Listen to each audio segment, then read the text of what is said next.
Good afternoon. We are again here at the Columbus First Seventh-day Adventist Church, and today we have a special guest, Sharena Cathey. She's going to introduce the subject to us that is extremely relevant and important, guarding their future, a faith-focused talk on substance use. I said this morning, but I'm going to repeat, Sharena is a native of Knoxville, Tennessee, and in 2018, she graduated of the University of Tennessee, Knoxville, where she earned her master's degree of public health in community health education. And Sharena has led impactful programs in reproductive health and drug prevention and currently serves as a substance misuse response coordinator for the Knox County Health Department. We are so glad that you're with us today, and I know that all of us are going to benefit from this. Thank you for being with us.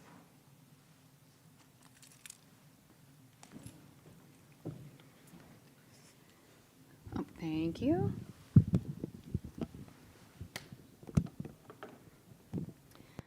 Okay, so normally this information could take 90 minutes, and I'm going to do this in 60 minutes.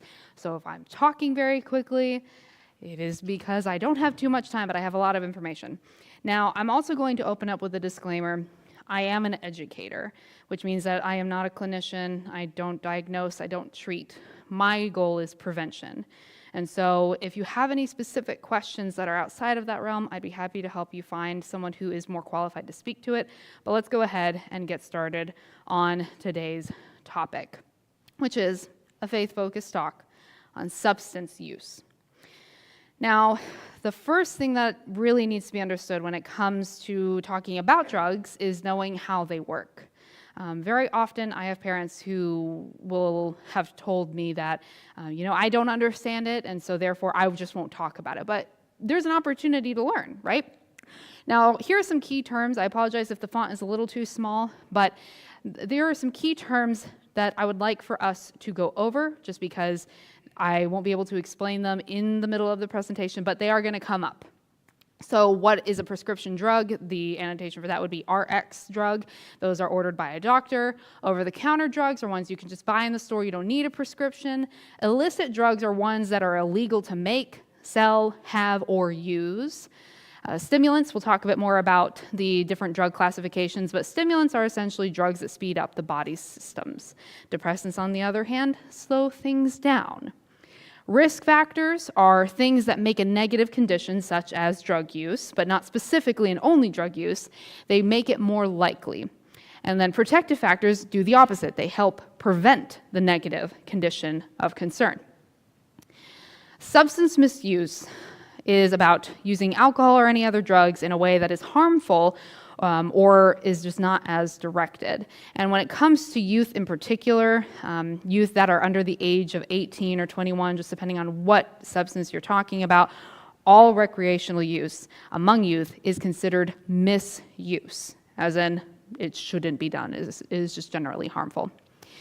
And then there are things called use disorders. Very often we call that an addiction in conversation. Clinically, the language, if it's been diagnosed, it'll be like an alcohol use disorder, opioid use disorder, but it'd be a use disorder of some kind. And it is diagnosable.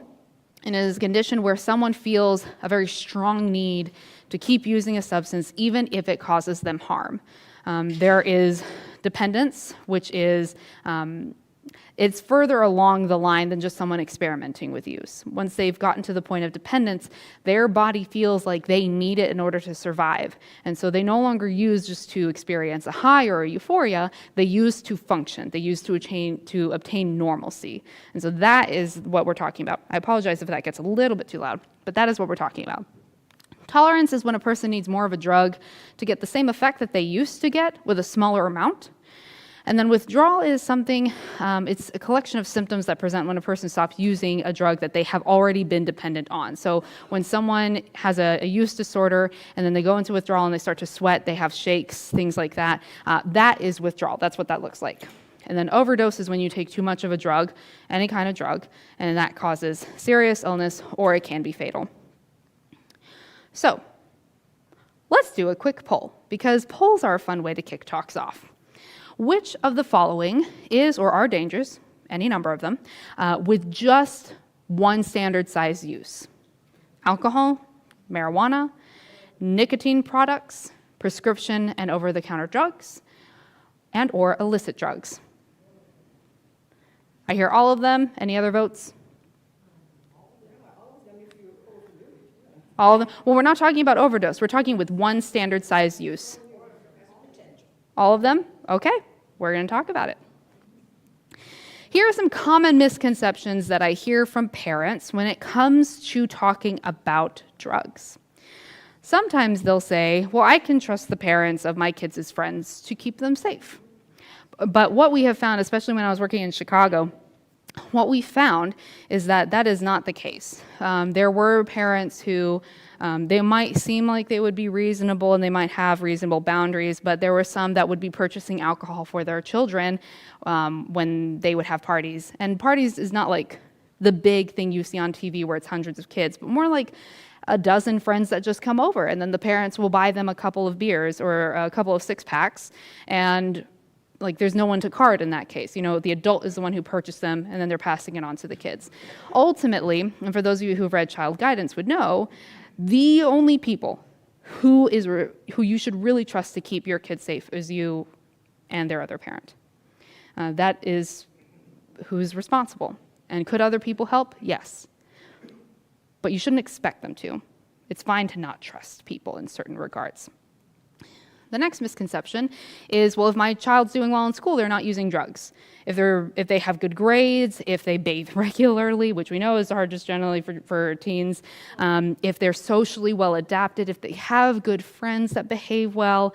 The understanding, especially in the 90s and the early 2000s, was that kids who use drugs look a certain way. But now, that is most certainly not the case. It really doesn't matter what their grades look like. It doesn't matter if they're the star athlete of their team. They are protective factors, but they are not guarantees. And so we're all talking about risk. When it comes to public health, we look at a continuum of risk. Some things give you more risk, some things give you less. And ultimately, the best insurance is to regularly talk about your child, or talk to your child about your expectations over drug use, regardless of how well they're doing in school. And then third, people will say that talking about drugs will make the kids want to try the drugs. And you can't prove a negative, but what we have seen in the field is that very consistently, the teens whose parents talked to them about drug use, who gave rules about you will not drink underage, you will not smoke in my house, all of those boundaries, those teens are statistically significantly more likely to not misuse drugs when they get older, as opposed to their counterparts, the other teens whose parents never talked to them about drugs. Those teens very regularly will develop some sort of misuse for any particular substance at some point in their life. And it could start when they were young, it might start in their 20s, but nonetheless, talking about drugs does not make them want to try it. Anyone who's ever been a teacher will know you could say something 10 times to a student, and they probably aren't even really listening just yet. So don't worry about that. Giving them the truth will help them understand the truth. Information can be a protective factor too. Now, when it comes to understanding why a behavioral health condition exists, you should look at the motivation. So when we look at drug use among teens, we need to ask ourselves, well, why are they using to begin with? A lot of times, it's to feel good. It is to get high. They might be under a lot of stress for whatever purpose, and they want to use drugs to relax or reduce that stress. Maybe they have some sort of injury that still hasn't gone away. We know that eating disorders are very big, especially among adolescents, unfortunately. And so sometimes they use to suppress their appetite so that they don't have to eat. Or maybe on the opposite side of things, they use it to increase their energy so that they can stay awake, they can perform better, they can take really long exams, or they can do overnight study sessions, things like that. Similarly, they can use it to better concentrate on school or help with their work performance, especially if they're young adults and jobs come into the picture. They might also just do it to fit in and be social with the people that they're in the room with. And then, of course, curiosity. Sometimes it's to experiment, and not necessarily for anything besides curiosity. But these are the reasons why teens use drugs. And it's not all that dissimilar than adults who use drugs. They use this for pretty much the same reasons. But keep this in mind as we go forward in the talk. Now, the nice thing about talking in a church setting is we can talk about the spiritual obligations that parents have with their children. So why is this important in a spiritual sense? Well, 1 Corinthians 10:31 says, "Whether therefore you eat or drink or whatsoever you do, do all to the glory of God."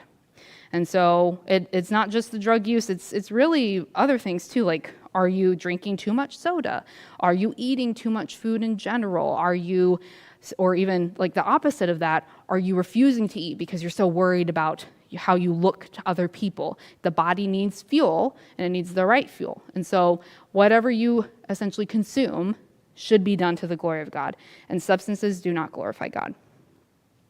Romans 12:1, "I beseech you therefore, brethren, by the mercies of God, that you present your bodies a living sacrifice, holy, acceptable unto God, which is your reasonable service." As Christians, we believe that our chance at life now and our chance at salvation in general exists purely because Christ died for us. And he lived his whole life in service to his mission. The entire life, everything he did, everything he said, everything he shared with people was for other people, not for him. So in comparison, it sounds pretty reasonable to say, okay, well, if he did that much for me, the least I can do is serve him. And how does he want us to serve him? He gives different examples later on, and we will go over them, but I also want to point out this is a main factor in that service. 1 Corinthians chapter 6, verses 19 through 20 says, "What? Know you not that your body is the temple of the Holy Ghost, which is in you, which you have of God, and ye are not your own? For ye are bought with a price. Therefore glorify God in your body and in your spirit, which are God's." So, what does service look like? What does a reasonable service look like? It looks like you using the life that was given to you to serve other people and not to just feed whatever temptations you have. And then also, 1 John 4:8, "He that loveth not knoweth not God, for God is love." So in my current job, I don't specifically focus on youth anymore. At my last position I did, but now I just service the whole county. And we have a lot of adults who use really the wide spectrum of drugs. And what I try to get across, especially to other believers, is that as someone who sees the impact of these drugs, whether it's on the street, with people who have stable jobs and homes, or people who are incarcerated, drugs, substance use, or substance misuse is not loving. It does not bring you closer to God. It does not help you love other people. In fact, it typically does the opposite. It hurts your body, and it makes you more likely to hurt other people too, depending on what drug you use. And we'll go more into those details. And then 1 Timothy 5, verse 8. This one might be a little tough for any parents in the room especially. "But if any provide not for his own, and specifically for those of his own house, he hath denied the faith, and is worse than an infidel."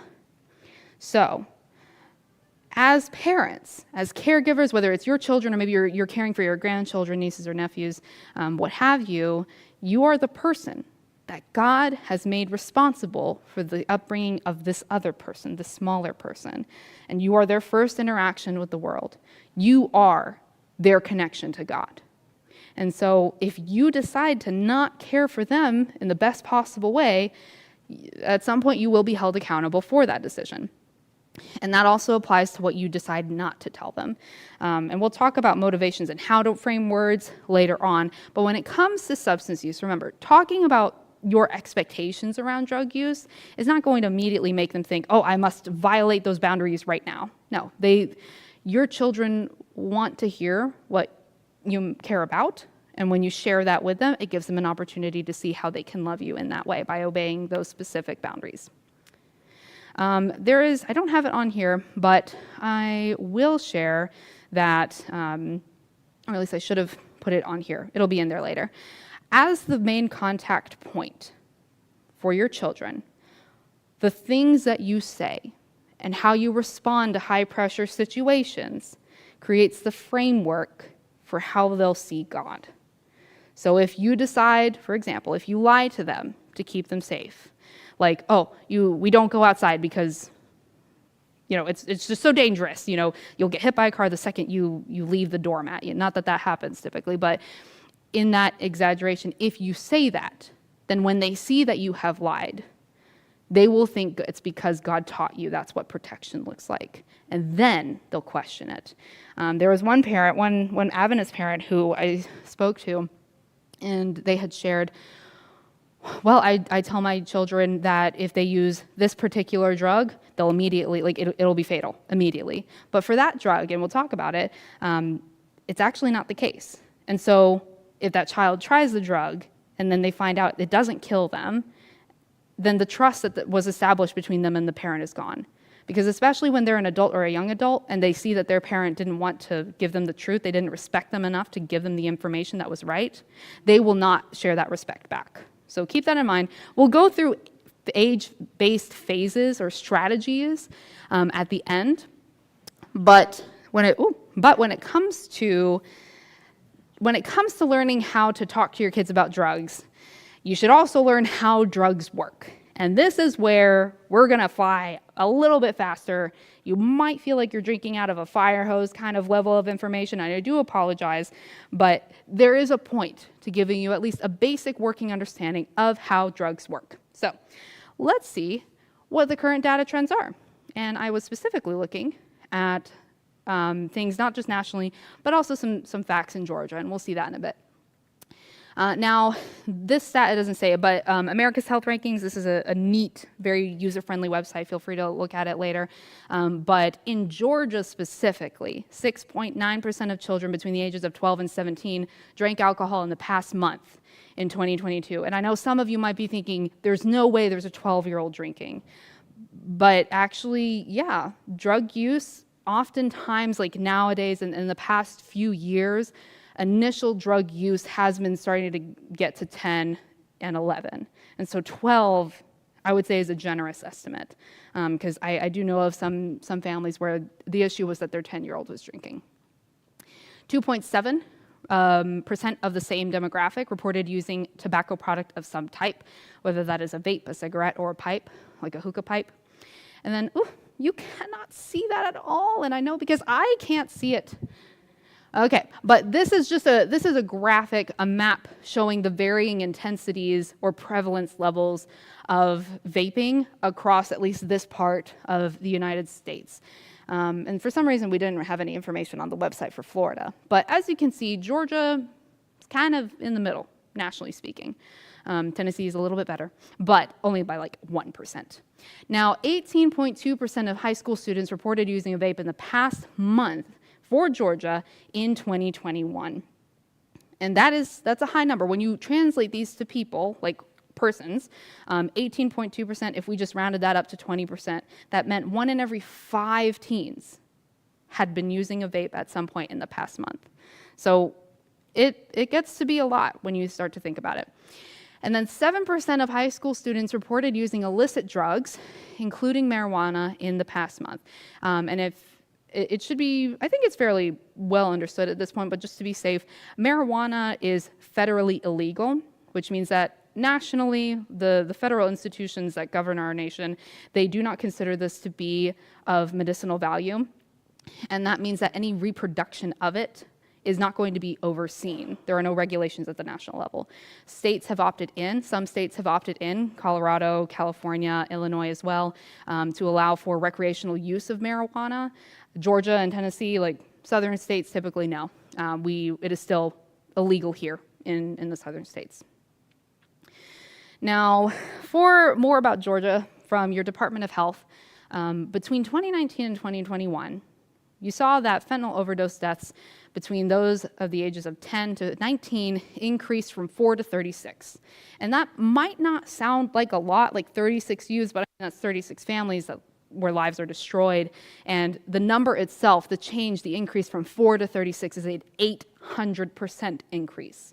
That is an exponentially high amount for 3 years of time, 2 years of time.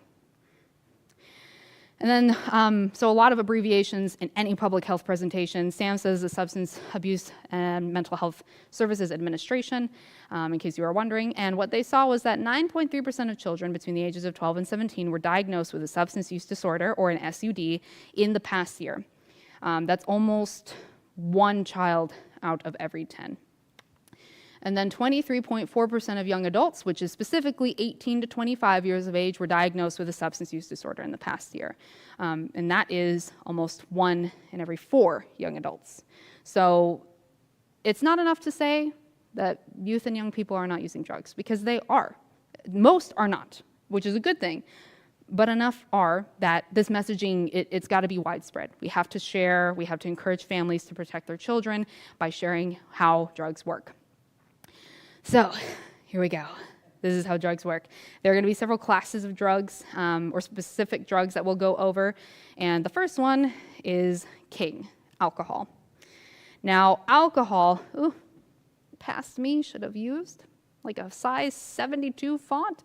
But alcohol, so there are different classifications of drugs. I'll back up a bit. Not to be confused with the federal scheduling of drugs, which talks about abuse potential and the severity of punishments or charges that could occur if a person was found in possession of it. But classifications are based off of how they're used, like their impact.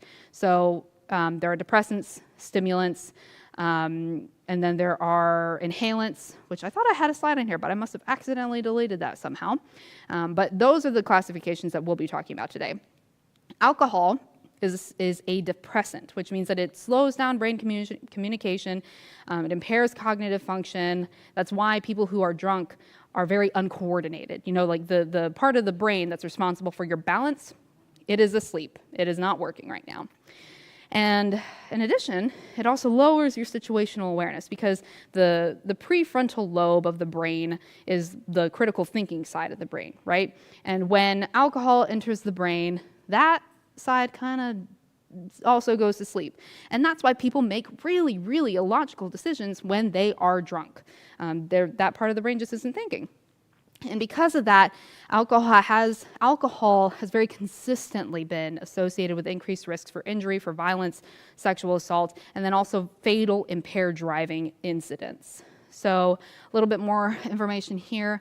11% of U.S. women have experienced a completed sexual assault involving alcohol or drugs.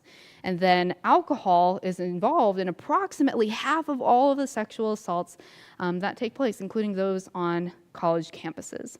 And college campuses are also a weird black hole of information, because they kind of oftentimes operate like their own city. They have their own police department, they have their own health clinics, they have their own behavioral health care providers on campus. And so oftentimes, if something such as a sexual assault happens on a campus, they take care of it internally. And that information doesn't necessarily go to where it should. So that is to say, this is probably a low number, unfortunately.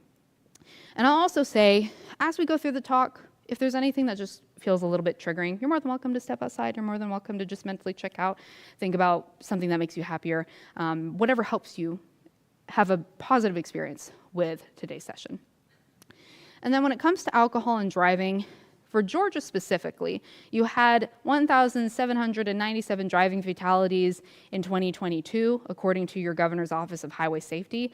And of that year, 28% of those fatalities involved alcohol. So alcohol itself is always going to have a lot of risks associated with it, especially when you put it behind a massive ton vehicle that moves at very, very fast speeds. Now, this is what, this image is from NIDA. It's the National Institute on, this is from the NIAAA, National Institute on Alcohol Abuse and Alcoholism. Thank you, alcoholism. And so this is what is defined as a standard use. And this is, for the most part, probably the easiest unit of measuring out of all the substances, because alcohol, one, it is legal, it's commercially available, it's sold in retailers that have licenses, things of that nature. So they went ahead and found a safe use, level of use. So moderate drinking is defined for men, just because men's metabolisms are faster. Their numbers are always going to be a bit higher. But for men, moderate drinking is 2 drinks a day of these standard uses. So you can see here, I don't know if you can see it on there. This might not match or show on the TV, but like a beer is a serving. and is that 8 ounce? No. 1 5 fluid ounce of wine is a serving. 8 to 10 fluid ounces of any malt liquor, and then 1.5 fluid ounces of a shot. Those are standard size uses. And so anyone who drinks more than 1 beer, they've had more than 1 standard use. And then just like how we pour cereal or we pour milk until the cereal starts to float, people typically will pour their liquor into like a really tall glass, in which case they don't know how many servings they've had, but they have definitely had multiple. And so women, 1 drink a day. Binge drinking is where in any specific occasion of drinking, men have at least 5 drinks in that occasion, and women have at least 4 drinks in that occasion. Now, binge drinking is not considered a safe level of use, keep that in mind, but that is the defined point at which clinically people would say, this is a problem. You have a problematic relationship with alcohol. Now, I'm going to take a quick tangent because I know, at least I have been challenged on this, and I wanted to share this information about what does the Bible say about alcohol. And I know that there are, depending on whether it's ya or oikos or whatever words, like the Hebrew, the Greek word of that particular translation is using, it might have reference like fresh wine or old wine or things like that. But we know that wine was just the general word for grape juice and fermented wine. Sometimes it gets distinguished, sometimes it doesn't. But what I will posit here is that this is the stance on alcohol in the Bible. So Leviticus 10, verse 9, do not drink wine nor strong drink, thou nor thy sons with thee when you go into the tabernacle of the congregation, lest ye die. It shall be a statute forever throughout your generations. Now, this is Leviticus, so God was referring to the priests, Aaron and his sons, but what we also know is that we are a royal priesthood, as in all of us. And so if we're going to say this is something priests only need to worry about, we would also need to recognize God called us all to be priests and take care of the physical temple as well as respect the space of any place of worship. And it's hard to do that when you are inebriated. Ephesians 5:18 says, and be not drunk with wine wherein is excess, but be filled with the Spirit. I had a friend who was a pastor. He said, not Pastor John, just to be clear, but my friend said that there was a sermon he wished he could give a talk about, but he never could because his wife would be so embarrassed. But it was essentially, the title was going to be, Why My Wife Won't Let Me Date My Girlfriend. Getting at the idea of you can only have one master. And when it comes to things that have an addictive potential to them, you will soon reach a point where you will have to choose between everything else and the drug. That's how recreational drug use tends to work. So, be not filled with wine, because if you're filled with something and it's not the Holy Spirit, what room do you have for the Holy Spirit? And then this one is a longer one. Proverbs 23, verses 29 through 35. Who hath woe? Who hath sorrow? Who hath contentions? Who hath babbling? Who hath wounds without cause? Who hath redness of eyes? They that tarry long at the wine. They that go to seek mixed wine, look not thou upon the wine when it is red, when it giveth his color in the cup, when it moveth itself aright. At the last it biteth like a serpent, and it stingeth like an adder. Thine eyes shall behold strange women, and thine heart shall utter perverse things. Yea, thou shalt be as he that lieth down in the midst of the sea, or as he that lieth upon the top of a mast. They have stricken me, shalt thou say, and I was not sick. They have beaten me, and I felt it not. When shall I wake? I will seek it yet again. So if you've read this before, and you haven't seen this parallel, then welcome. This is how I see this passage. That this is talking about a problematic use with alcohol. I don't actually know if it's famously, but Ellen White was very much in support of prohibition because there was a massive issue in the 1800s where women were regularly being abused by their husbands because they would go, and this wasn't a time where filtration of the water system was not really discovered. And so what did you have to drink? Alcohol. And so you would have men who had long jobs, they would drink, they'd go home, and then they would be abusive to their wives. And that's why women were such a strong proponent in prohibition. And even though prohibition technically failed in the sense that alcohol is still legal, a lot of those women saw it as a victory because they They stopped being beaten by their husbands when they got home. So alcohol, most often, alcohol is not going to support any kind of Christ-like character you would want to present to the rest of the world. And so, this is where I put it. It wasn't supposed to be earlier. But anyway, so again, you are your child's primary influence. And it's really important that you do as you want them to do. You model what you want them to do. Very often I've had parents who say, yeah, they're on their phones all day. And then they don't realize that they are on their phones. Like, your kids picked it up from somewhere. Chances are it was from you, especially if they spend the day with you. And so if you want your child to have an alcohol-free life, then to be extremely frank, you need to also have an alcohol-free life, because it doesn't look fair to them if you have it and then tell them they can't. Okay, back to the main show. Alcohol poisoning, which you can also consider an overdose, happens when the blood alcohol content is so high that the basic life-supporting functions shut down. And that's why you get things like confusion and loss of consciousness or a low body temperature, because the body can no longer regulate its own temperature. And sometimes the brain has a hard time reminding the lungs to breathe. And so you start to get, or the low level of oxygen in the brain can also lead to seizures. Vomiting is an interesting one, because vomiting is if you ever see someone and they have all these symptoms, and you're not really sure what's happening, if they're vomiting, chances are it's alcohol or marijuana. That's very classically only associated with those drugs, just as a little fact. Now, because the brain is very sensitive, it's a strong, powerful system, but it needs oxygen all the time. And so when you're without oxygen for any period of time, even if it's like only 2 minutes, that can result in permanent brain damage or even be fatal.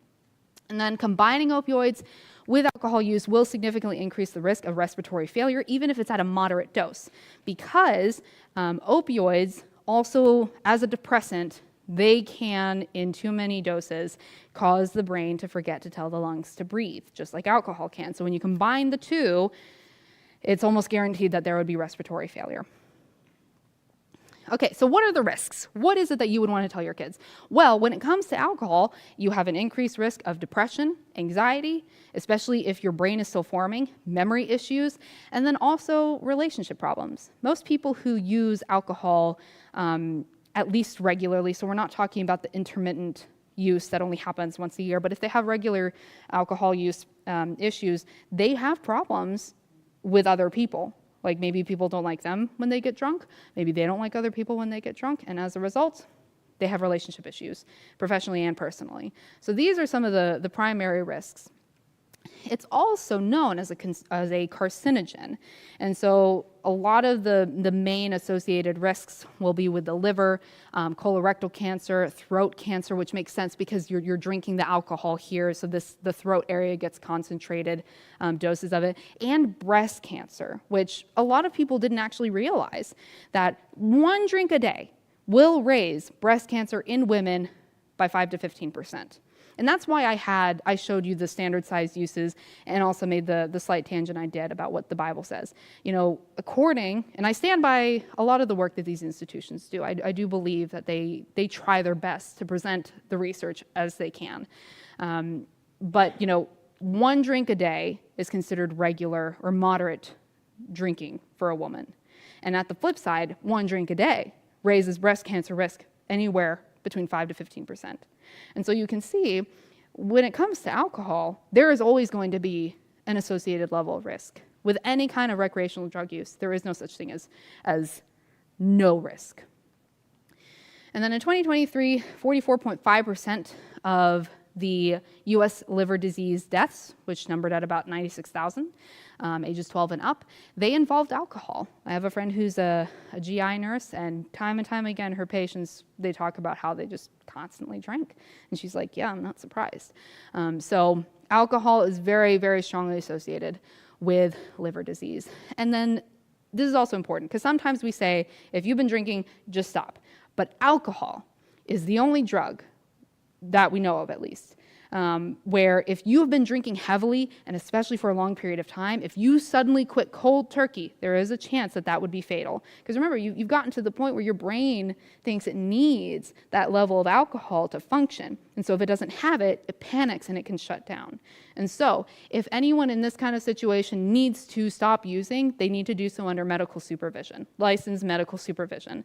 I remember there was one clinician who someone called asking, how do I stop using alcohol? And they asked, when's the last time you drank? It's been 2 days. Okay, this is what you're going to do. You're going to find someone who can drive you. You are going to ask them to get you a shot. You're going to take that shot and you're going to go to the hospital. And that's how it works. So if you have someone who wants to quit, make sure that they don't just quit cold turkey. We promote that a lot, especially in American culture, but no pulling yourself up by your bootstraps with any of this. Bring them to a licensed medical professional. So here's the question, or here, let me just go ahead and say, whenever you talk to a kid and you tell them not to do something, chances are they're going to respond by asking, but will I die? Not that that should be the standard for any level of success, right? We want the bar much higher than death. So at the end of every section, I'm going to be very frank, and it might surprise you. Physically speaking, a single standard drink is highly unlikely to be fatal. However, we know that socially, there are serious risks involved. So if I, for example, if I drink one beer, or I took one shot, my heart and brain, they'll function, they'll continue going. But if I get behind the wheel of a car, that changes everything. And there's a statistically significantly high chance I could fatally injure myself or someone else on the road. So is it as simple as, will it kill you? Yes, no. Not entirely. The drinking, like I said, that one drink is unlikely to be fatal, but they should still understand what those potential life-altering consequences should be. So when you share the truth, remember, you don't want to hide the truth. You don't want to lie to protect them. You'll share them, no, it's not. And this is what also could happen. Any questions on alcohol before we move on? All right, nicotine.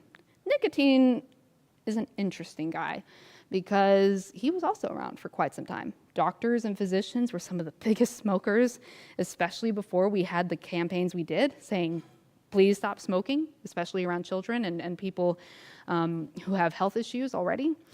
Now, nicotine is a stimulant, so it speeds things up, and it's highly addictive. It is actually very impressive, if it wasn't so malicious in its manifestation, how addictive nicotine is. Nicotine, the reason I also call it nicotine is because that can be found in your traditional combustible cigarettes and cigars, but now, like the past decade, we've been seeing vapes and e-cigs and things like that. But nicotine is found in both. So when I say nicotine, I'm referring to both of those kinds of products. Now, as a stimulant, it will increase your heart rate, it's going to increase your blood pressure, your respiratory rate, and so you'll start to feel a little bit not buzz per se, but you will, if you use nicotine, you'll feel all of those increases. Now, what the CDC has come out and just said flat out right is that there is no safe level of use of nicotine. Absolutely none. It doesn't matter what age you are or your demographic, there is no safe amount of nicotine for anyone. It is exceptionally harmful to pregnant women and their developing babies. Because remember, the brain develops until it's about 25. And so things like alcohol and nicotine, they will physically change the arrangement and development of the brain while it's developing. It's like concrete. When it's wet, I can stick my hand and my handprint will be there for better and for worse. And that will last forever. But if the concrete's already hard, I can't really leave an imprint. And so that's why when it comes to making sure that, I'll backtrack a bit. That's why oftentimes the talks are around youth not using. Because when a youth just doesn't use, if you can get them to age 25, the risks of them ever having a use disorder for the rest of their life, they drop immensely. And so that's why we tend to talk about youth. It's not that we don't care about anyone else, it's just that is such a formative stage. Okay, now what are the risks? Nicotine, like I said, it can impair brain development, especially that prefrontal cortex, because the brain develops from the start of the stem forward. And so the amygdala is right here at the back, right? It's at the base, and that's where that flight and that freeze response are housed, which, makes sense. A baby should be able to run away from danger before it can say, stop, let me call my parents.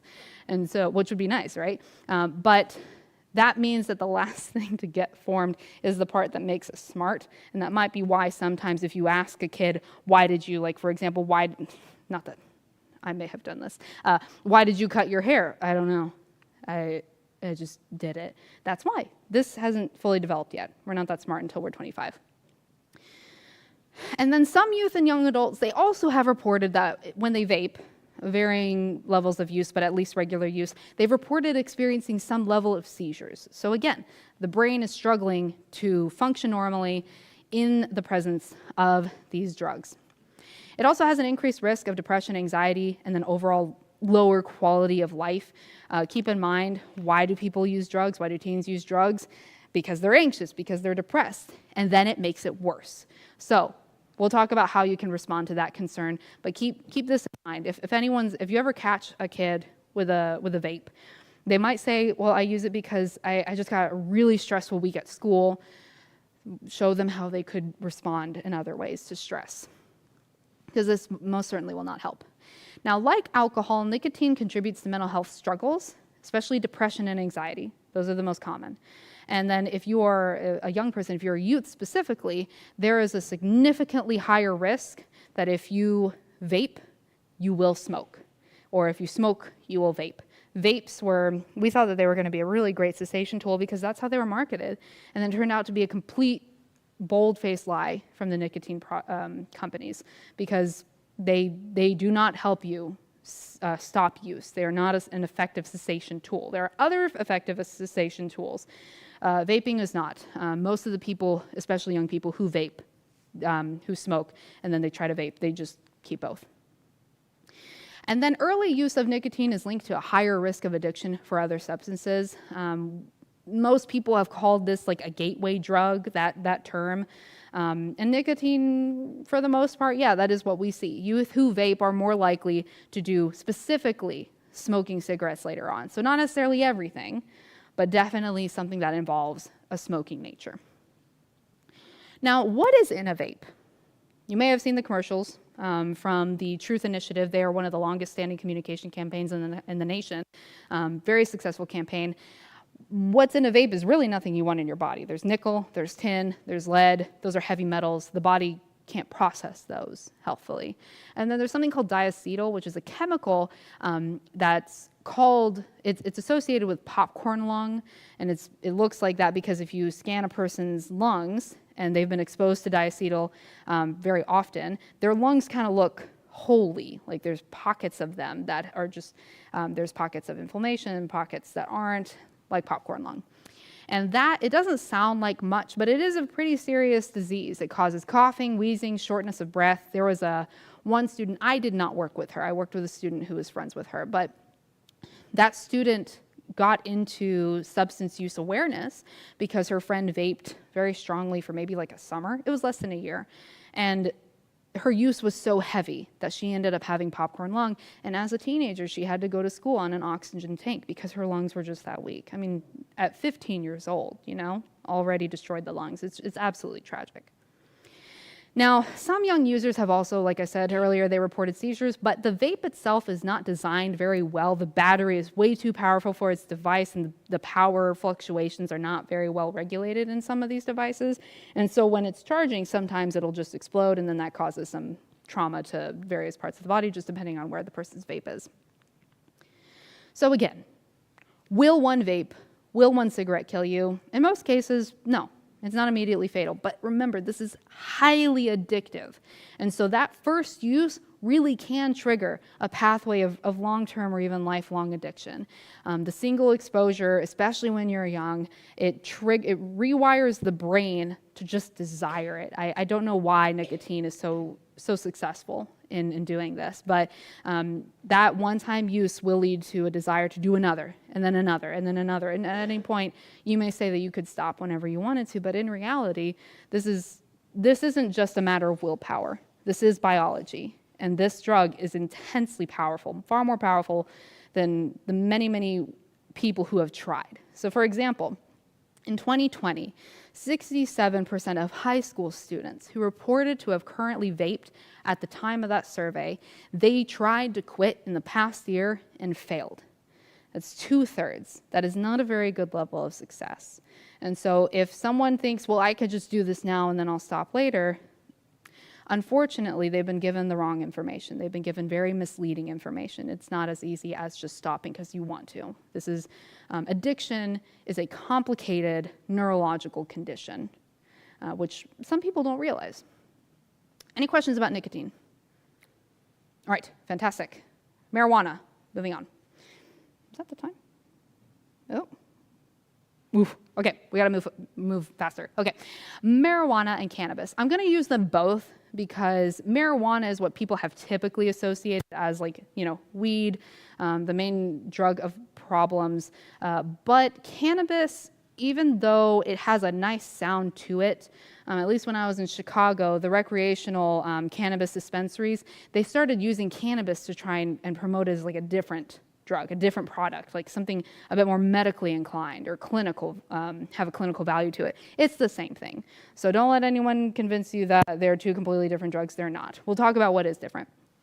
Now, this is an unclassified mind-altering substance because it does different things. It's not as simple as being a stimulant or a depressant. It comes from a plant called cannabis sativa. That's where that cannabis name comes from. And it has various compounds. The one that is the psychoactive compound is THC, or tetrahydrocannabinol, and that is the issue. THC is the issue. It's the main ingredient that's responsible for those mind-altering effects. Its most common form is delta-9 THC. There's also delta-8, most popularly in like those head shops and tobacco retailers that you might see around town. And it alters, remember, it's mind-altering. It alters your mood, your thoughts, your coordination, and then also your perception.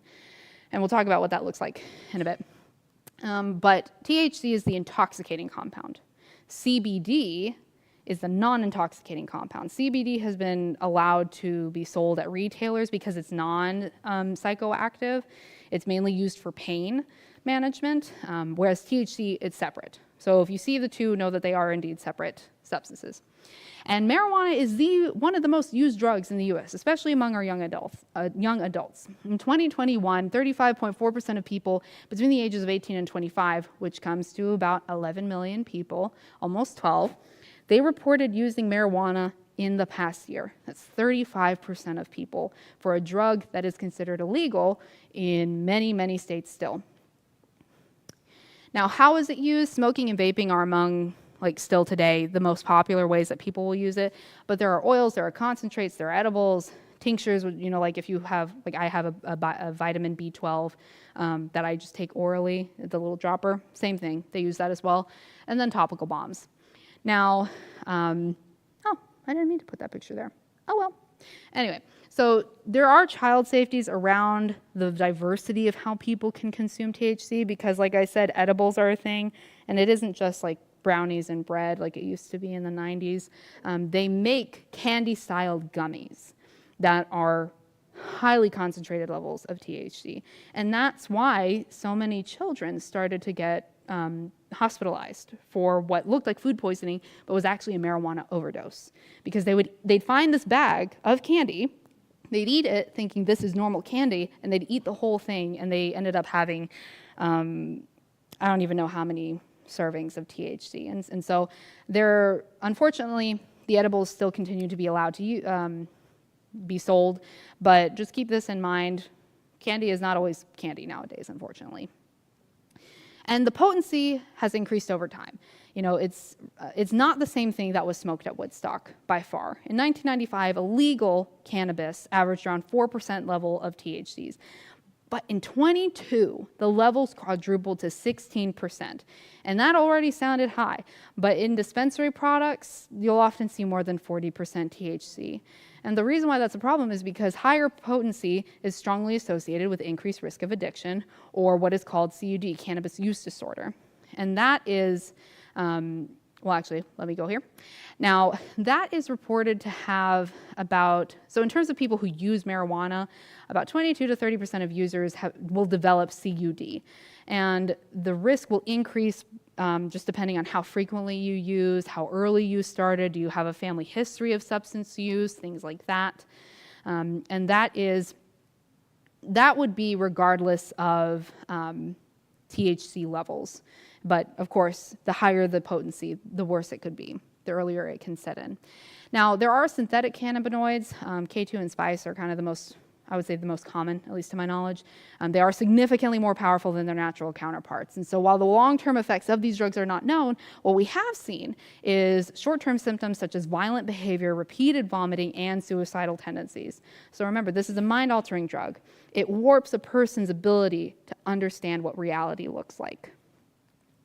So what are the risks? Again, impair your memory, your attention, your coordination, and also your perception of time. Interestingly enough, it's that specific. But high doses, and especially the potent products, they can trigger anxiety attacks. They can increase your level of responding to something with panic or paranoia. Hallucinations are also pretty big. Psychosis is also big.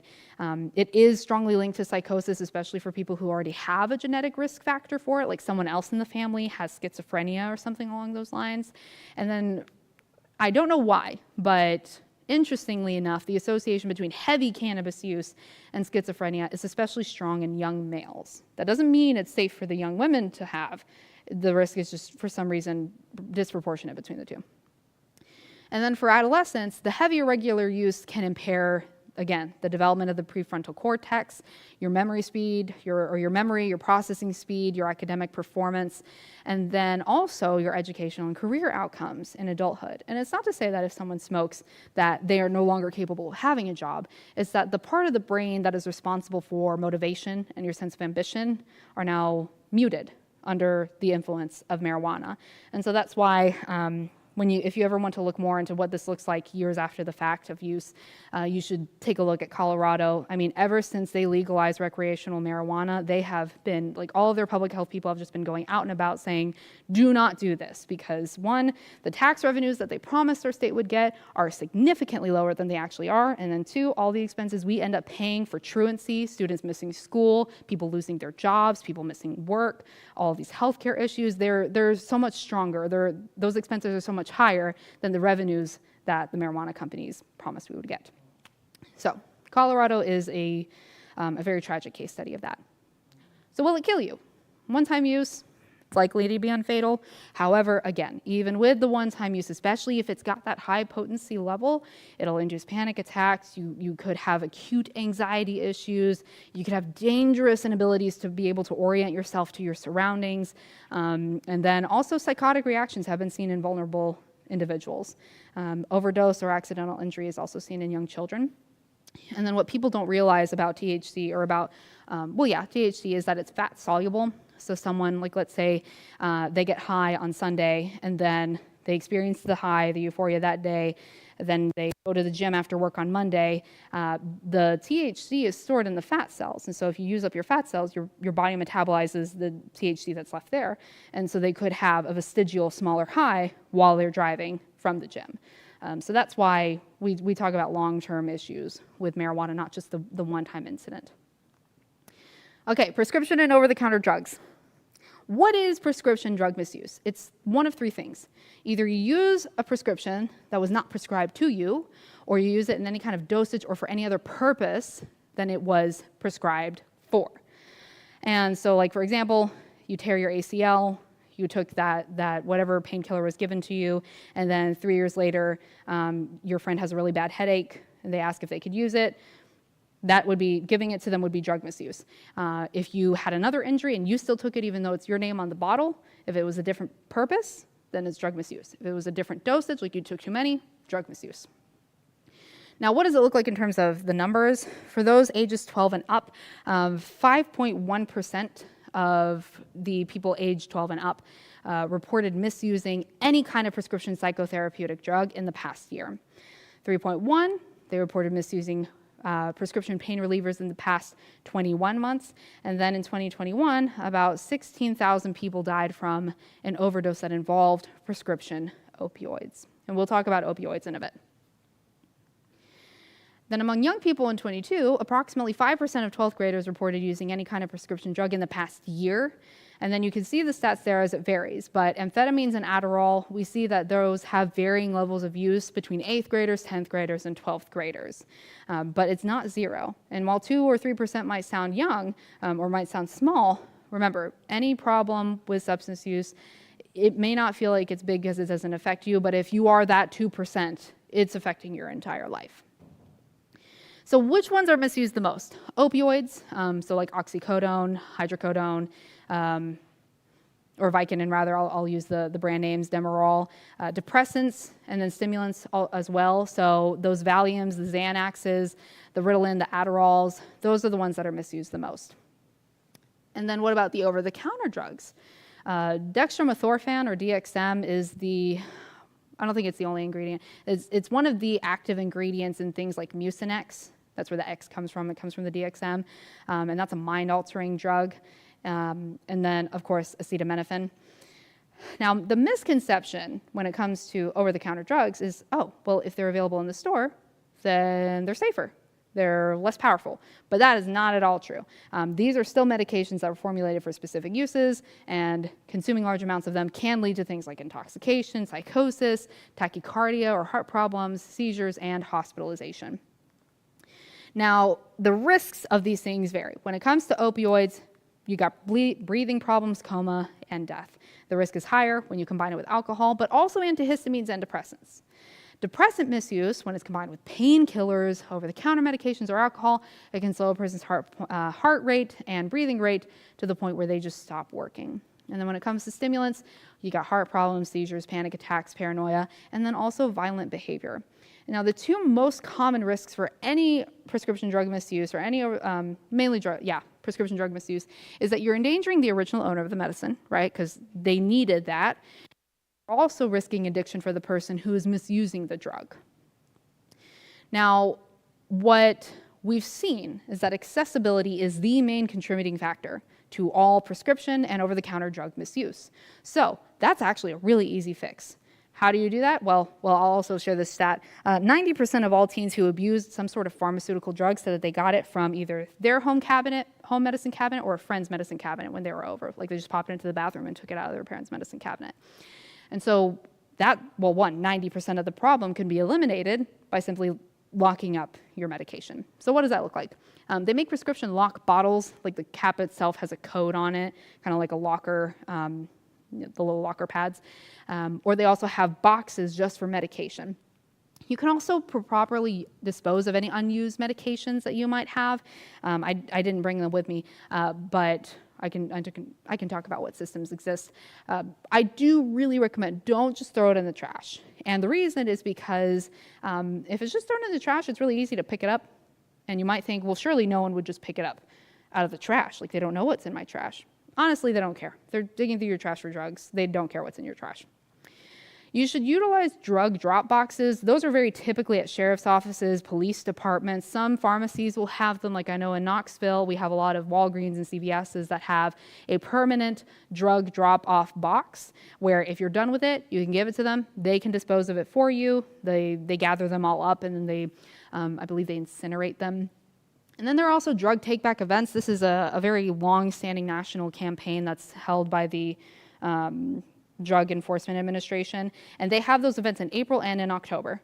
I don't know how widespread they are in Columbus, but at the very least, those happen across the country.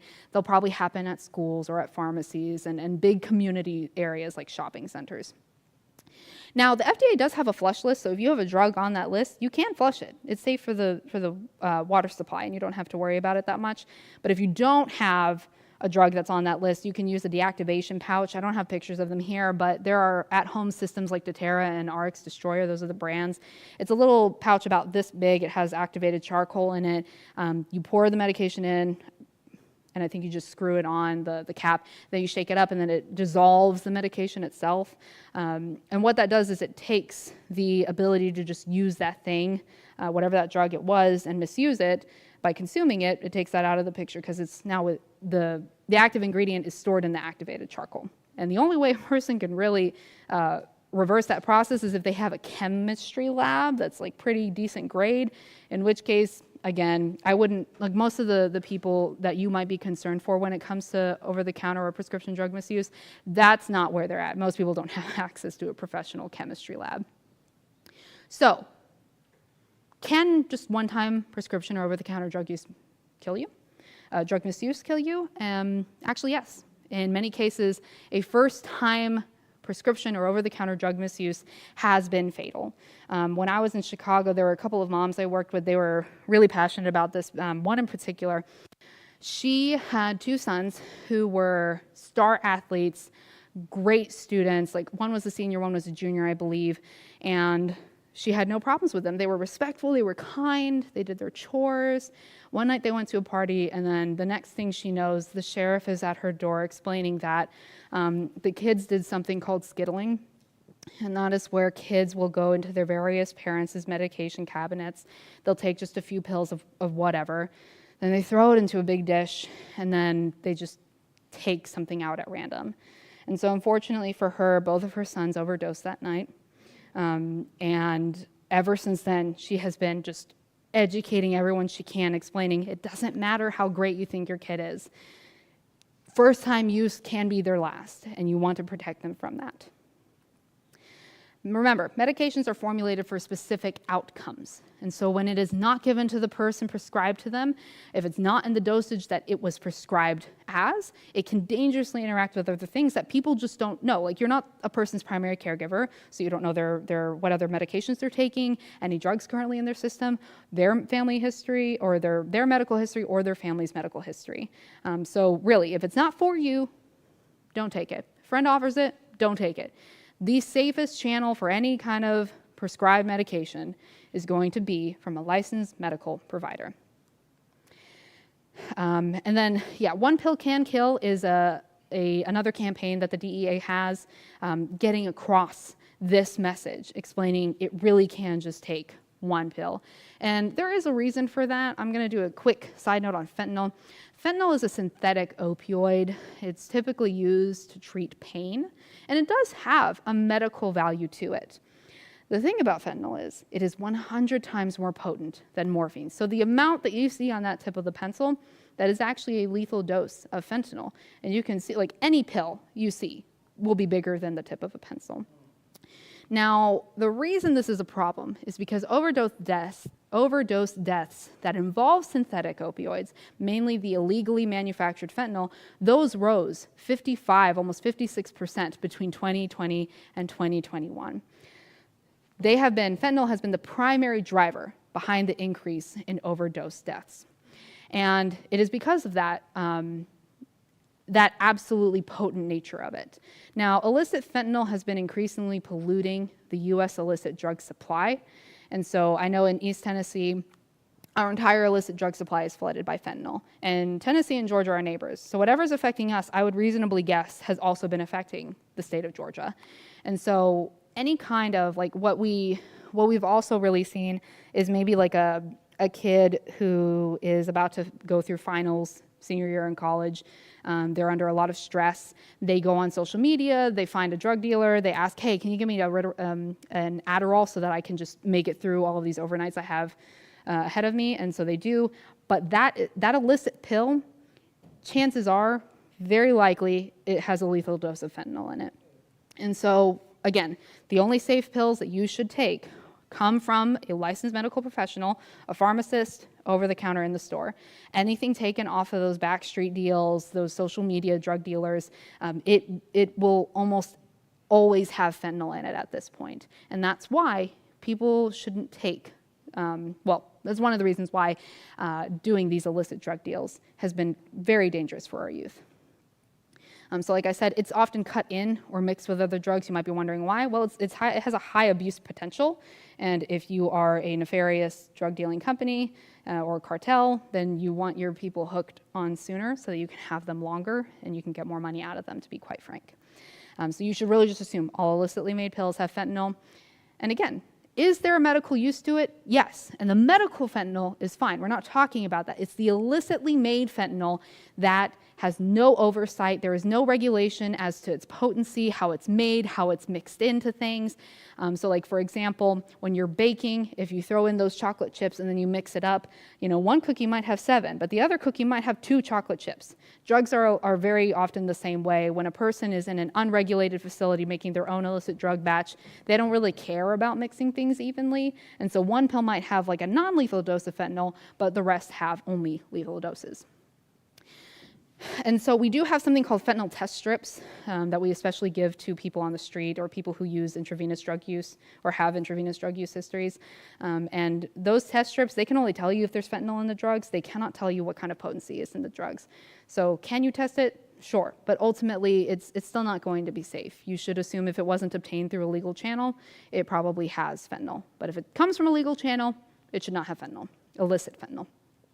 So, can one fake pill kill you? Yes, again, just like I mentioned with the mother that I spoke about earlier, one fake pill can be fatal because of how increasingly common it is to find illegally made pills with fentanyl in them. And so, high risk of fatal outcomes, what you want to communicate is simply, yes, one-time use, it might not sound like that big of a deal, but it can be fatal just at the one-time use. Okay, that was the bulk of everything. I can go through the rest of this much faster than what I did the previous part. Oh, hun, can you give me the thing? Thank you, I forgot. So when it comes to opioids specifically, what I will say about that and fentanyl as well is this is nasal spray. This is Narcan, that's the brand. You might also have heard of Cloxato, that's another brand. But naloxone is one of the few drugs that we've ever researched that does only what it's supposed to do. And so you have these receptors in the brain, and like opioid receptors, and so when a person uses opioids, the opioid will go into the receptor and it'll stay there. Too much opioids, and then the brain forgets to tell the lungs to breathe. Naloxone will come in, it's an antagonist, and what that means is it kicks the opioid off, and then it blocks any other opioids from binding to that receptor, which gives your brain a chance to come back and then resume that respiratory process. And so what we typically do is, so there are 2 ways you can administer naloxone, and I do recommend if you can get trained, by all means go for it, especially if you live in an area where drug use is a problem. Yeah, being able to respond, just like with CPR, is a great tool to have. This is a nasal spray, and so you would just take this, the plunger's in the middle, you insert it into one nasal or one nostril, and you just push the whole thing in there. It's not like a nasal spray where you go one and then the other, just into the one nostril spray, and then you wait 3 minutes. And then if you have a second dose, this is my only dose, but if you have a second dose, you would wait 3 minutes and then give the second dose because there aren't enough reuptakes for the opioids in the brain. And so if a person's overdosing on opioids, then once the naloxone wears off, there's a chance that any opioids remaining in the system can go back in and it can cause another overdose, unfortunately. So that's why we do the 2 doses. There was one mom I worked with, she said, I didn't wait 3 minutes. She had a son that got out of treatment, and so she just went ahead and bought a bunch of naloxone. I think she had the nasal spray. You can also do the intramuscular, it's a needle, but she just went ahead and kept like shooting them into his nose when he overdosed one day, and he did come back. Just know that the more you put into their system in a small amount of time, the harder they come back from that, and so they feel really sick when they wake up. And if you're already dealing with someone you don't have a great relationship with, could you just keep administering naloxone? Yeah, it won't hurt them. They'll just feel really, really sick when they wake up. Keep that in mind. So, that being said, faith-based strategies. How do you actually take this information? Now that you have it, how do you give it to your kids and when? Because oftentimes, especially when I taught reproductive health, parents would ask me, what age is a good age? And the answer might surprise you. Age 0 is the best age to start, but you can do any age, really. Just like with Christ, when is the best time to talk to your child about Christ? In the womb, keep reading, keep talking to them, keep praying for them. So here are some strategies that you can do for all ages. You can model the values you're teaching. So protect your quality time, especially at least have 1 meal a day. That has been repeatedly validated across behavioral health research, that if you have at least one meal a day, because typically everyone eats dinner, if you have that together, then you have family time. And if you have family time, you can talk to them about their problems. So have that family time as much as you can. And remember, how you live is either going to reinforce or completely outweigh whatever it is you tell them to say. So if you tell them drive safely while you're texting them behind the wheel, they're not going to listen to you. Or they might, but not in the way you wanted them to. Now, kids who feel seen and heard, they are far less likely to seek attention through risky behaviors such as drug use than the kids who don't. And so that's where that quality time comes back together. The more time you spend together, the more likely they are to come to you whenever they have problems. And then again, remember why teens use drugs. Because they're stressed, because they're angry, because they're scared, because they're worried about how they look, or they're worried about their performance. So teach kids from a young age, and I do mean young, what healthy alternatives to these potential triggers look like. Like spend time with your family and friends, create more time for questions for them, especially if they revolve around the same topic. When you're stressed, play games, spend time on your hobbies, run. You can you can also tell them very simply, if you get so angry, there are no words for your anger. Just find a pillow and yell into it. Because even if that doesn't sound the greatest, it's a lot better than drinking. You can also learn new skills. You want to be challenged? Learn new skills. Don't use drugs. You can also pray. From a very young age, teach them how to pray. So, between the ages of 0 to 5, let's talk about that. Now, Proverbs 22, verse 6 tells us, if you train up a child in the way he should go, and when he is old, he will not depart from it. And this is often true. It might not be true for everything, but I know for myself, my parents never really explained why we don't wear shoes in the house. They just always didn't. And I carried that with me, never questioned it until I started dating a non-Asian who was like, why don't you wear your shoes in the house? And then I had to actually think about it. So, the things that from childhood, they will carry with them. So build that foundation sooner rather than later. Now, this is the age where your influence is actually the strongest, these first 5 years. That's when they seek your approval the most, when it weighs the most heavily, so take advantage of it. Introduce healthy habits, like brushing your teeth, eating well, getting enough sleep. And then you also want to teach basic refusal skills through gentle guidance. So I know, for example, this might not be a very popular opinion, but when you tell a child that they have to hug grandma, even though they don't like how tight she hugs, then you're kind of teaching them that their opinion doesn't really matter, and that even if they say no, they could be overpowered. You don't want to teach that. So if they say, no, I don't feel comfortable hugging grandma, you can say, okay, well, how about a high five? How about a wave? How about blow them a kiss? Something like that. But teach those basic refusal skills, because at some point, you're not going to be with them. So train them now for that. And then use everyday situations as teachable moments. You could be like, they skinned their knee, and then you say, well, yeah, it hurts, but you can remember maybe next time if you don't want to feel like this again, we'll run slower in this area. Praise them when they repeated or when they show responsibility for their own health, like when they brush their own teeth without you telling them. Go ahead and praise them. Although I will say, because we have a dental clinic at the health department, they have always told us their favorite talking bit is, if they need your help tying their shoes, they need your help brushing their teeth. So keep that in mind. Are there any dentists in the room? No? Okay, well, anyway. So ages 6 through 9, this is where you're going to build decision-making skills. And this is where they really need your support the most. So keep using those teachable moments, include the drug talk in broader health discussions. So this doesn't need to be a high-pressure situation, just, stay calm. It's a regular conversation. Use age-appropriate language, and then talk about how food, exercise, and sleep all work together to support growing bodies, and how medications can be added to that. So sometimes when we're sick, we need to take medicine, but we only take them from trusted adults like me or your father or doctors, okay? And then you should also be involved in their activities. Their world is starting to get a little bit bigger. You should know what they're doing and where and with who. And then you can use role playing here to talk them through peer pressure or high pressure situations, help them practice those refusal skills, reinforce their strengths. Like, oh, that was really good. You said no in such a great way. You weren't very angry, but I knew you meant no. Reinforce that in them. Now, once they hit 10, this is where, that yellow piece, just ignore that sentence. That was supposed to be on the last slide only. But at the age of 10, that's where you start to see these unhealthy non-drug use related alternatives pop up.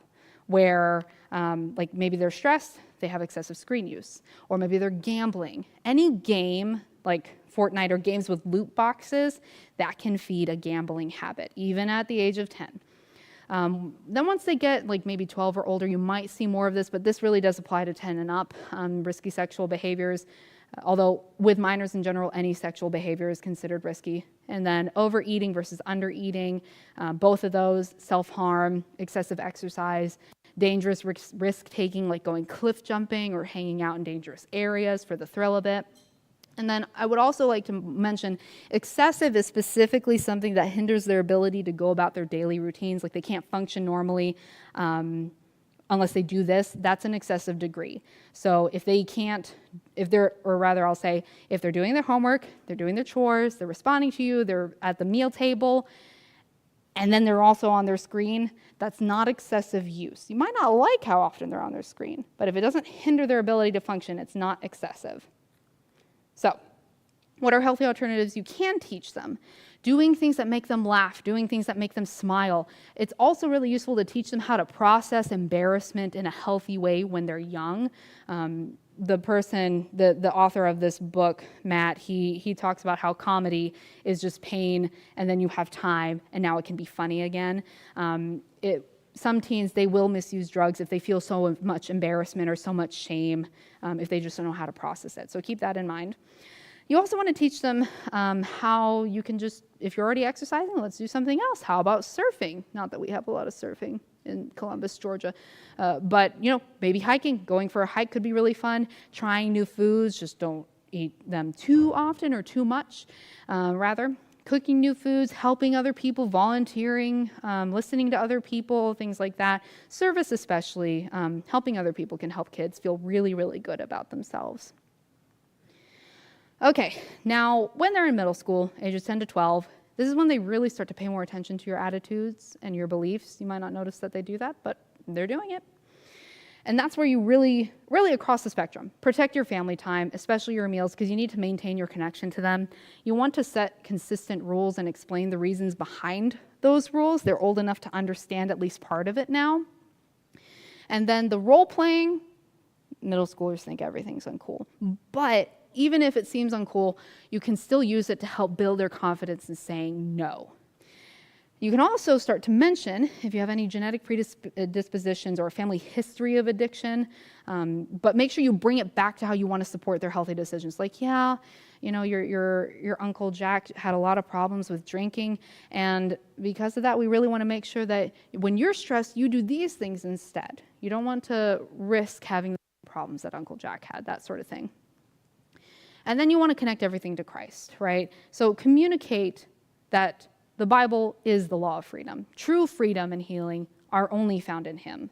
Especially when they get to high school, there's a good chance they're going to run into people that will challenge them, saying, "Man, you're so restrictive," especially as Adventists. So you don't go anywhere on Sabbath, like you don't buy anything. Your parents aren't okay with all these things. They'll be challenged by that. But really, not having to worry about addiction or even other things like money problems or not having enough time to do things, i.e.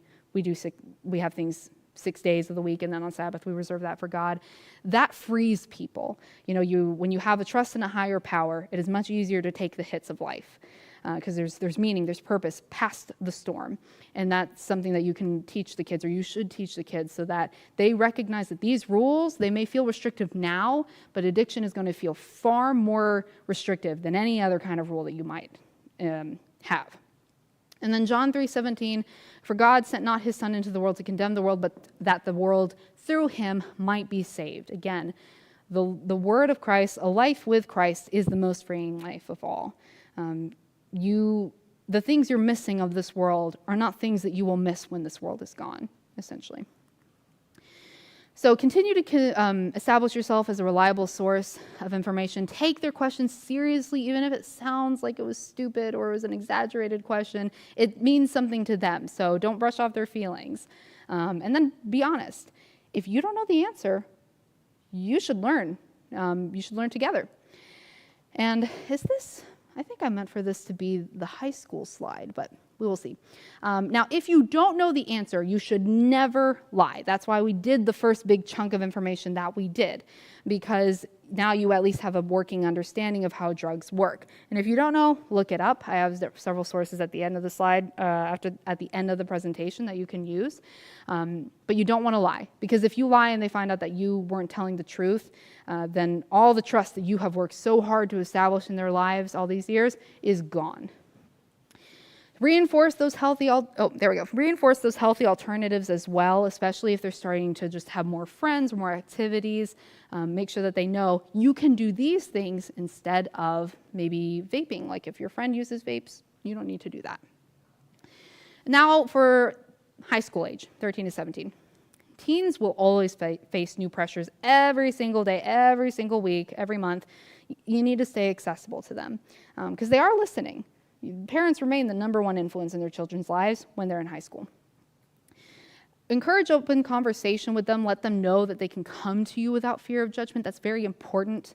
You'd have to watch the face, or you might have to watch the tone. If they ever say like, hey, I had a friend and they offered like a drink to me the other day after school, don't immediately get upset and fly off the handle. You need to keep calm so that they can still feel comfortable talking to you about this thing. Also make sure you listen actively. I know I have a problem with multitasking, like I'll listen and then I'll do dishes. Don't multitask, make eye contact, make sure you're in the room with them. And you want to avoid dominating the conversation. Don't say, well, I need to talk to these kids' parents. I can't believe they did that. No, let them lead, respond to their concerns first, because you are not the person in concern of this conversation. Your child is. So give them the room to talk. And make those conversations regular.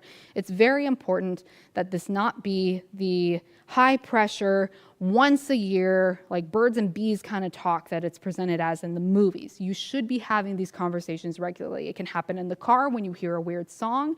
You could be like, oh, hey, you see that billboard? What did you think of that? Yeah, I know. I didn't really like how she was smoking. And then you can talk about how smoking hurts people's bodies. So use those teachable moments, even if they only last for a couple of minutes. Don't rely on those one-time talks, because as anyone who knows, when they go to church, people might have a hard time remembering what the sermon was 2 months later. And that was just a one-time conversation, right? How much more is it going to be harder for them to understand your boundaries as you communicate them if you only did it once when they were 15? And then get to know their environment. You should know their friends. You should know where they hang out. You should also know what kind of media they're exposed to. And on that point, I'll also say, if you can't reasonably trust them with a smartphone, then they're just not ready for one. And I say reasonably trust because there are some parents who just don't want to give their kid a smartphone, not because of any demonstrated behavior that removes their ability to trust their kid, but just because they don't want to. So if your kid has demonstrated they can be trusted, that they're responsible, that they will come to you if they have questions, okay, good. But if they haven't done those things, don't give them a smartphone. Give them a Go phone. Yes, they won't have the internet. Yes, they won't have social media. They might feel dorky doing that. But ultimately, a smartphone is a connection to the World Wide Web. And when they have questions, they can find all kinds of answers on their phone. So if you're not ready, if they can't responsibly manage that kind of power, then you need to have a conversation with them about how you want them to get there and how they can. There are also, it might sound strong for some people, but there are also a lot of parents who will, we encourage doing like a contract, for example, with your kid, because you are the one paying for it, you're the one managing it, keeping it in service, and if they if you don't maintain A's and B's, then you will not have your phone for 2 months until your grades go up, something like that. I'll also say there was this one parent, I was in a talk with watching a police officer at one point. It was a school resource officer. And a mom asked him, my kid, she works a part-time job. I didn't buy her phone. I don't pay to keep it in service. She takes care of it herself. If she has to repair it, she does it with her own money. So am I still responsible for it? And the answer is yes. As long as your child's a minor, you are responsible for everything they do in the eyes of the law. So keep that in mind. You can also at this age use real life scenarios to talk through peer situations. Prom is a very big one, any kind of trips, summer camps are big ones. And then you want to make sure you coach them. Your job isn't to command them. They are old enough that they can start really exercising those mental faculties, so let them do that. And then Ephesians, is that 6? Yes, 6:4. And ye fathers, provoke not your children to wrath, but bring them up in the nurture and admonition of the Lord. It can be very, very easy for people to lose their patience, just in general. And we tend to treat our family kind of the worst, right? Like they always see the worst of us, the parts that our bosses don't see, right? And you want to make sure that when you are talking to your child about these topics, that they don't feel judged, that they don't feel like you'll withhold mercy from them if they made a mistake. Like how often does God forgive us for our mistakes, right? That's what you want to emulate to them. So again, reinforce those healthy alternatives. Why do kids use drugs? Because they're anxious, because they're scared, because they're worried about something in their social life. Help them find another safer alternative. Now, when they get to 18 and they're now an adult, whether they go to college, trade school, they have a job, and they leave the nest, you want to continue nurturing that relationship and respect their growing independence, because they are getting more and more independent. You do that by prioritizing two-way conversations. Remember, you're offering guidance. You are not trying to control their lives. They are an adult in their lives, regardless of how much you disagree, and the law would agree. They are also an adult. So keep that family time a priority, because it is also what lets you have the right to share guidance on their life. Now you, as a parent, you're going to feel like, I always have that right. But in their eyes, if you only talk to them to lecture them, if you only call them to tell them what's wrong with their life, they're not going to see you as a guardian. They're going to see you as, well, less flattering words, just, a dictator or something like that. So teach them how to evaluate information, learn how to vet the legitimacy of sources. Like, for example, if a recreational marijuana dispensary is talking about how great their marijuana is, they're not a legitimate source of the impact of their own product, because their motivation is to sell, not to give you the truth. Discuss the pros and cons of drug use in the context of their goals and their identity. At this age, they're thinking about all the things that they have left that are at risk of being lost if they don't succeed correctly right now. So ask, what do you want to do with your career? Okay, how would that career be impacted if you keep vaping and you have to choose between your job and your vape? You don't want to be in that position. And then help them consider how choices affect their future and how they're perceived, just like how I mentioned there.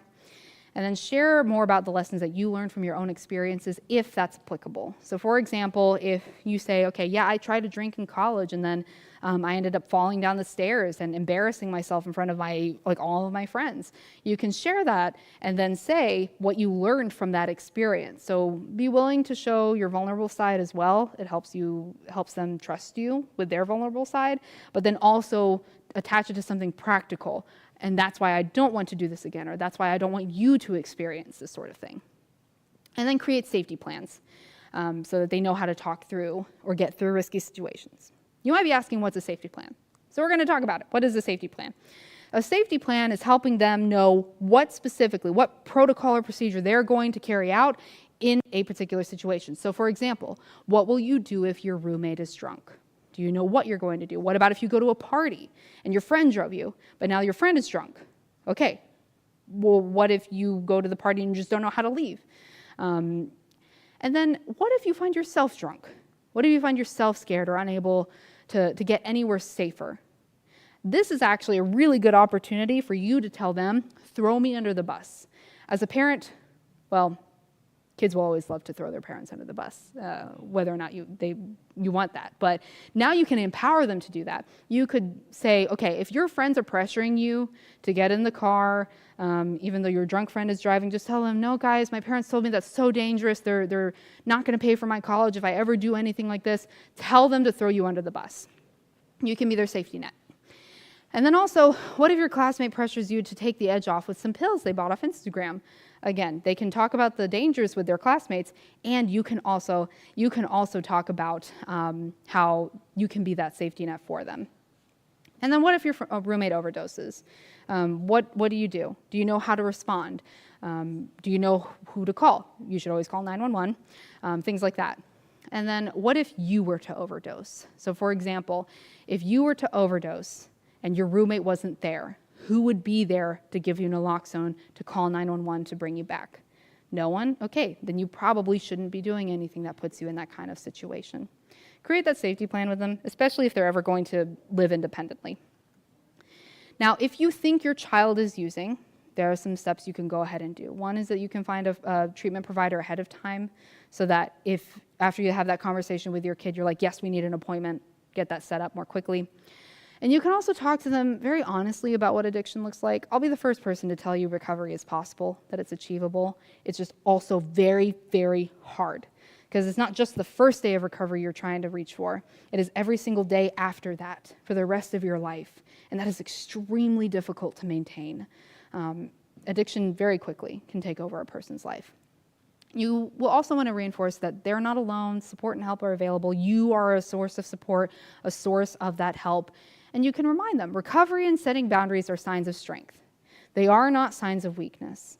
Especially for our young men, they should know that humility is a sign of strength. Christ gives us what strength actually truly is. He was humble, he was kind. You should seek counsel for things, you should be patient, and saying you need help is a good thing. It's not a bad thing. So, in conclusion, you might be feeling this was a lot of information, but remember, John 14:20, is that 26? Yeah. I think so. But the Comforter, which is the Holy Ghost, whom the Father will send in my name, he shall teach you all things, and bring all things to your remembrance, whatsoever I have said unto you. So you've been exposed to it. You might not remember it even an hour after today, but you have it. And so bring that to your memory. The Holy Spirit will help you. My slides, I already sent them to Pastor John. You're welcome to email them to whoever wants them. And then remember, the way that you treat your child will create the framework for how they see God. So, for example, if you lie to them to keep them safe, they will think that God taught it to you. If you get angry when they ask questions, no matter what the question is, they will assume that God, too, will get angry when they ask questions. And then if you withhold mercy from them for whatever mistakes they might make, if you don't give them love and forgiveness, they're going to think, well, my own parent who I've seen every day of my life won't forgive me for this. There is no way God will forgive me either. And that would just be a pure tragedy for any child to think that, right? So remember, John 3:16, for God so loved the world that he gave his only begotten Son, that whoever believes in him should not perish but have everlasting life. Believe that Christ will help you raise your child, that whoever is in your sphere of influence, that you can give the information as the Holy Spirit leads you to. But however you might be feeling about having this conversation, really, whoever you're talking to, they're going to match the energy that you have. So if you're nervous, they might be nervous. But if you recognize this is just a conversation, then they'll recognize that too. And then here are some resources you can look at. The CDC, DEA, they have a lot of information, a lot of research. The Drug-Free Communities Funded Coalitions link, that one is for coalitions that do a lot of the work that I used to do in Chicago. Unfortunately, I went ahead and did a quick search. Columbus doesn't have one, and I think the closest one might be an hour away, but you can still hop on that, look and see what kind of resources that coalition might have on their website. Those people, that grant is specifically for coalitions that are working to reduce the impact of substance use among youth. And then you also have your local health departments, you have your local health agencies. NIDA, the National Institute on Drug Abuse, is a pioneer in drug research, behavioral health research. National Institutes of Health, same thing. Nemours Children's Health, they're a pediatric care system. I believe they're national. They're fairly prestigious, and they also have a pretty big education arm of information they like to share with their parents. And then the Substance Abuse and Mental Health Services Administration, they have a Talk They Hear You campaign available on their website. Feel free to go ahead and grab that and use it. And then these are my sources. So if you would like to search through any of these for future references, by all means, you are welcome to. So, that being said, are there any questions?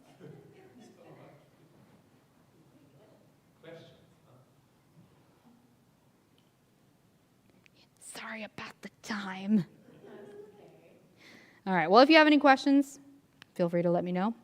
we are going to rock and roll this show and move into the second presentation, which we're not talking about drugs at all in it, so I should be able to move more quickly through it rather than this one. But thank you all for sitting through that talk.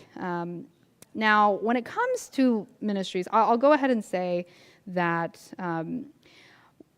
so in my job, I was hired specifically to restructure and maintain an initiative that was led by the city and the county, and that requires a lot of tools that incidentally have transferable value to ministries and healthy, sustainable ministries specifically.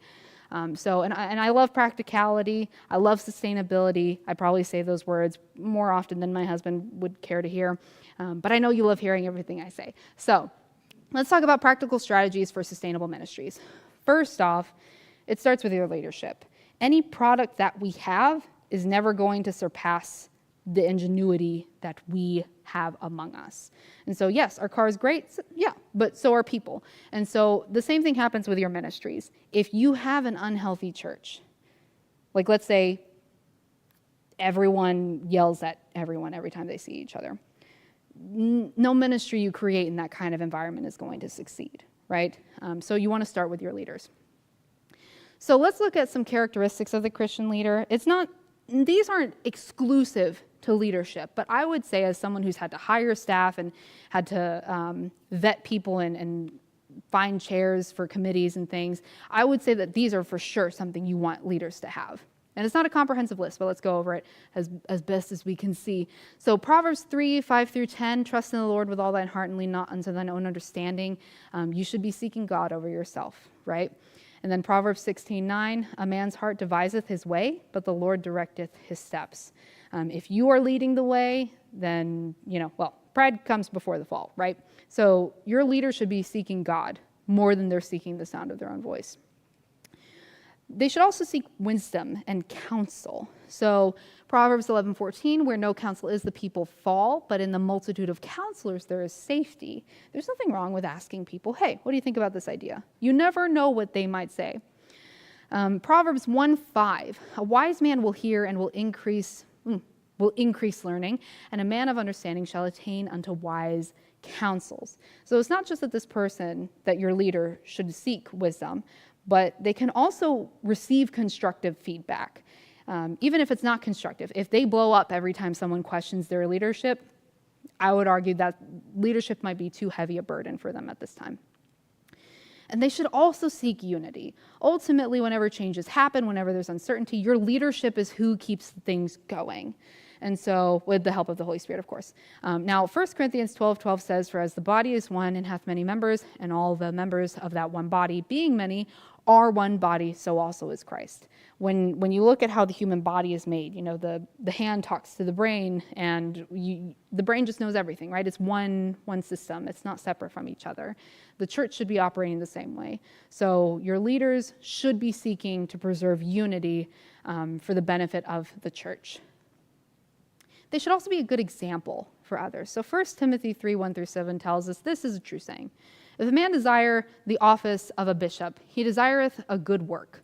A bishop then must be blameless, the husband of one wife, vigilant, sober, of good behavior, given to hospitality, apt to teach, not given to wine, no striker, not greedy of filthy lucre, but patient, not a brawler, not covetous, one that ruleth well his own house, having his children in subjection with all gravity. For if a man know not how to rule his own house, how shall he take care of the church of God? Not a novice, lest being lifted up with pride, he fall into the condemnation of the devil. Moreover, he must have a good report of them which are without, lest he fall into reproach and the snare of the devil. So there's a lot there. And I was told that you guys are entering the nomination process, the nominating committee process. So these are some things to look out for. Obviously, if a person, if they have family things going on, I know it can be very tempting to give a person a position so that they feel like a validated member of the church. But if they, their priority is their home, their family first, and if they're struggling to keep them healthy, then adding a layer of responsibility away from the family means you're taking time away from them being able to tend to the family. So keep that in mind. And then 1 Peter 5:2-3, feed the flock of God which is among you, taking the oversight thereof, not by constraint, but willingly, not for filthy lucre, but of a ready mind, neither as being lords over God's heritage, but being examples to the flock. Your leaders are the ones who are going to be up front and center. Even if they're doing behind the scenes work, their example matters. And so they should be good examples to other people. If they're doing problematic behaviors, if they have questionable attitudes or responses to situations, it will affect another person. You never know who's watching, and you never know how long they will remember what they saw. And then also 1 Peter, but chapter 2, verse 12, having your conversation honest among the Gentiles, that whereas they speak against you as evildoers, they may by your good works, which they shall behold, glorify God in the day of visitation. So be a good example for people in the church, but also people outside of the church, right? Because, your works shall follow you, essentially. So if you are only good to the people who also believe as you do, that's not when you minister to other people outside the church, that's going to bleed into your conversations with them. They're going to sense that you don't actually respect them as a human being, that you don't want to talk to them like the adults that they are and things like that. So they should be a good example for others. And they should also lead through service. So John chapter 13, verses 12 through 15 reads, so after he had washed their feet and had taken their garments and was set down again, he said unto them, know ye what I have done to you? Ye call me master and Lord, and ye say, well, for so I am. If I then, your Lord and master, have washed your feet, ye also ought to wash another's feet. For I have given you an example that ye should do as I have done to you. The things that I ask my staff to do are things that I have already done myself. If there's anything that I have not done myself, I offer to do it with them the first time. Like, I've never run this program. Let me run it with you so that we both get the experience. But ultimately, a leader should be a servant first. If they're not willing to serve other people, then they have no idea how to lead people. And then Philippians 2, verse 3, let nothing be done through strife or vainglory, but in lowliness of mind, let each esteem other better than themselves. Paul, he called himself the chief of all sinners, and he is the writer for majority of the New Testament, right? So it's very important to recognize the humility that should be paired with Christian leadership. And then Micah 6:8, he hath showed thee, O man, what is good, and what doth the Lord require of thee, but to do justly, and to love mercy, and to walk humbly with thy God. We all have our gifts, we all have our talents, God gave them to us on purpose, and we should also recognize that God can take away as he deems fit, right? But sometimes people are given leadership, and they stay in leadership even if they don't necessarily handle it well, because God wants to try and teach them, no, you need to be a better servant first before you can be a better leader. So just things to keep in mind in terms of the characteristics of what your Christians, your leadership should reflect to the others who are watching their service. Oh, and then another one. Surprise. Mark chapter 10, verses 44 and 45. And whosoever of you will be the chiefest shall be servant of all. For even the Son of Man came not to be ministered unto, but to minister, and to give his life for a ransom for many. So again, who is our example? It is Christ. And he's put other people first time and time again. And to some extent, that does apply to the Christian leader. And I say to some extent in the sense of you should lead, you should help contribute to your church. A friend once said that he likes to call the church a battleship, but people call it a cruise ship. So that might get across some of the ideas of how responsibility tends to fall on people's shoulders. But that is also a good indicator of how you can approach your responsibility. So for example, here, everyone should generally contribute someplace, somehow, to a church. If they have a family, though, they also need to make sure that they are managing their family well, that they're supporting their family, and they're not sacrificing the spiritual health of their family so that they can, come here and I don't know what responsibilities I should mention because I'm not as familiar with your service, but I assume it's the same as us, right? Where it's best, like if your child has a horrible day and they are heartbroken over something, listen to them, even if it means you're going to be late to Sabbath school, that sort of thing. They should also delegate to others. Delegation is a fantastic tool that I did not know to have for several years, unfortunately. A lot of wasted time there.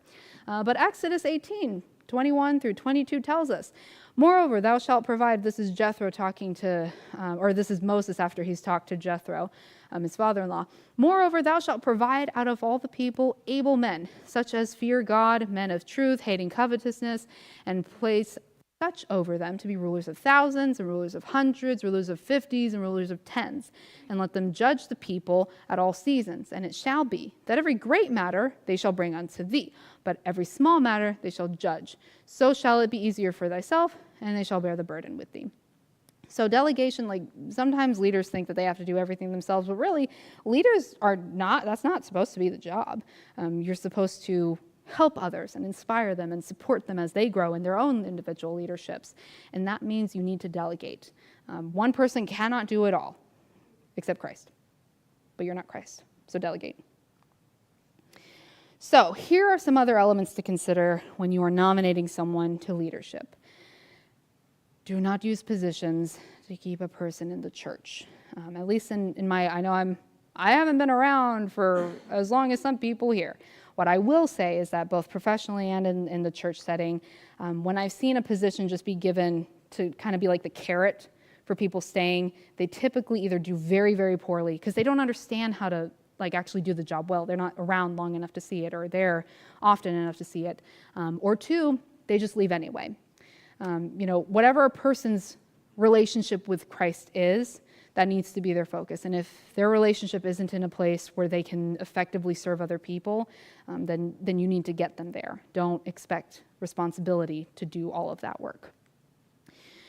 Also, don't install someone who's never or rarely supported a particular ministry. I know in one Sabbath school team, I was talking to the leader, and she was telling me that, her assistant was a college student who just graduated, and I said, oh, well, I haven't seen her since she graduated. Where is she going to be for the rest of the term? And then the person said, at college, in a different state. And so that entire term, that person has been without a formal assistant, just because that was a familiar name. And so that leads into the next one. Don't prioritize familiar names over demonstrated experience or involvement. If you have a person who, for example, they've been to Sabbath school almost every single Sabbath,